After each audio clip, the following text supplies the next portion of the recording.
तुमच्या समोर परत येऊन दादांच्या आशा माझ्या मनात असून मी इथं भाषण करू शकतो.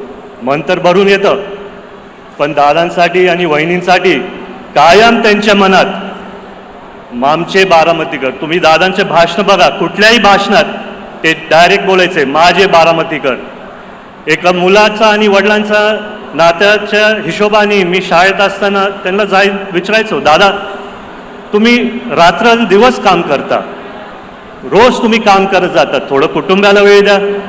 त्या काळात मला ते एवढं समजलं नाही, पण जेव्हा दादा बोलले की जयड्या सर्व बारामतीकर माझं कुटुंब आणि सर्व महाराष्ट्रातली जनता माझं कुटुंब.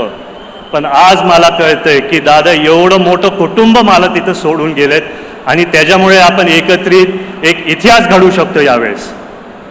खरं सांगायला गेलं तर जाता जाता दादांनी एक इतिहास घडून गेले. वहिनींना राज्यातले पहिला महिला मुख्यमंत्री उपमुख्यमंत्री त्यांनी केलं. पण आज जिथं पण दादा असतील ते एक आशाने आपल्या सर्वांकडे बघत असतील की अनेक वर्षापासनं मी माझ्या बारामतीकरांसाठी रात्र दिवस झटलो.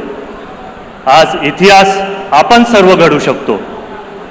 आज गावागावी फिरताना भरपूर पत्रकारांनी मला एक प्रश्न विचारला की तुमचे मित्रपक्षातले पण सहकारी ज्येष्ठ नेते तिथं प्रचाराला येत आहेत आणि तुमच्या कुटुंबातले पण लोक तिथं प्रचाराला येत आहेत, तुमचे काय भावना आहेत.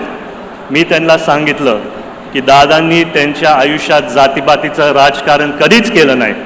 दादांचं योगदान महाराष्ट्रभर भरपूर होतं आणि दादांनी सगळ्यांना एकत्रित घेऊन तिथं काम केलं आणि त्याच्यामुळे खरी दादांसाठी श्रद्धांजली नाही तर आदरांजली असली असती जर ही निवडणूक बिनविरुद्ध झाली असती.